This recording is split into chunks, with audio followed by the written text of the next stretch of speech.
Back in October, Instagram ad cookware brand Caraway launched a line of fully clad stainless steel pans, and they're not terrible, but the pricing is, and the marketing is even worse. This is going to be one of those weird reviews where I've got opinions, so let's get the easy stuff out of the way. These are your typical 5-ply stainless construction with all 5 layers ground flush at the top edge. That gives these pans a nice sleek look, but it can lead to the aluminum in the edges wearing away and leaving sharp stainless steel edges behind. That's the same thing that led to All-Clad paying out a pretty hefty class action settlement, and Caraway appears to be trying to avoid that by recommending not using a dishwasher. Not really sure if Caraway understands who their market is, because people who care about their pans enough to hand wash them aren't really their target demo. Caraway also claims that their pans are more corrosion resistant than other stainless steel pans in their side-by-side comparison charts. After boiling just one pot of noodles, we saw pretty significant pitting compared to what we expect from other brands, so survey says false. But don't worry, we'll have plenty more false claims to dig into later. Caraway gets a 3.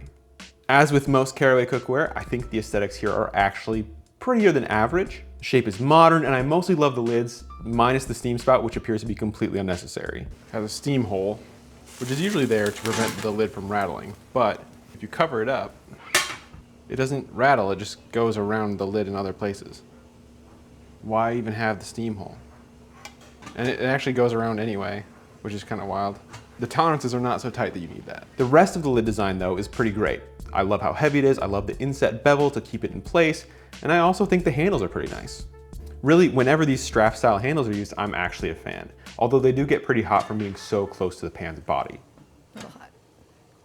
I think the longer stick style handles, however, are whack as hell and should be binned as soon as possible.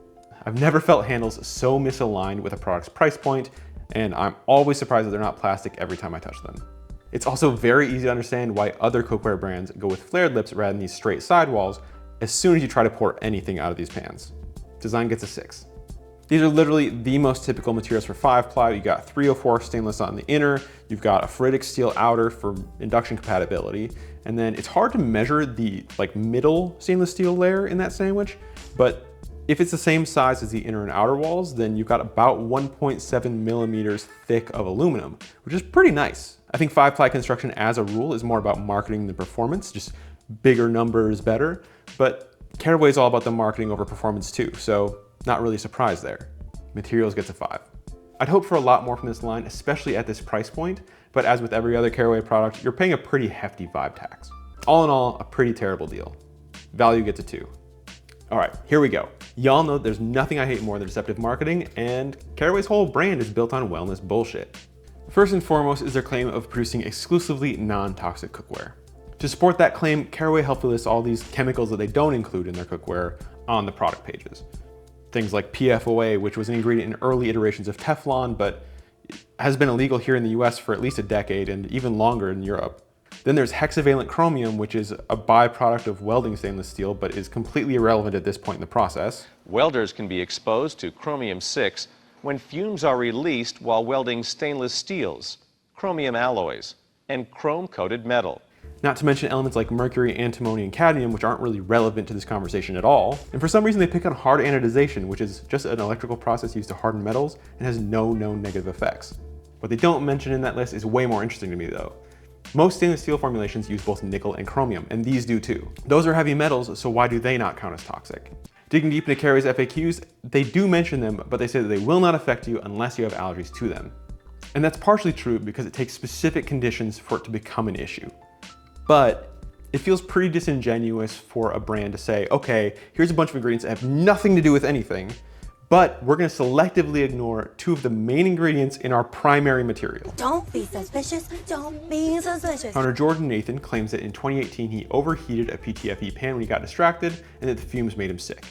He also claims to have been shocked that this was possible, and so the very next year he started Caraway. Kind of looked in the market, ceramic had existed, but no one had really launched a brand that explained why the material exists, why it's good for you, and with all my experience in the kitchen space, thought I could give it a go and branch out on my own. So launched Caraway in 2019.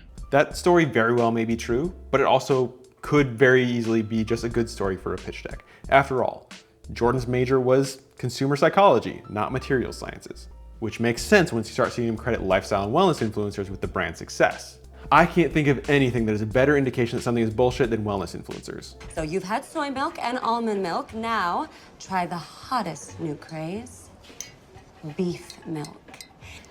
Milk. Ultimately, the marketing is an exercise in getting away with what you can get away with instead of transparency with customers, in that they're basically charging an arm and a leg for an ultimately undifferentiated product. Except for those lids and handles, which again are pretty nice. When I was writing this, I kept questioning myself. Am I being too hard on this brand? I kept coming back to the same conclusion. Caraway, just like Hexclad, is using an information disparity to hawk pretty generic products to consumers at exorbitant prices using a pretty suspect brand story. I think that's unethical and that they should have their noses rubbed in it. Fun gets a 1. Initial cult score is 3.4, which is our lowest scored stainless steel yet. While there are details I enjoy, I just can't recommend these to most consumers, especially at this price point.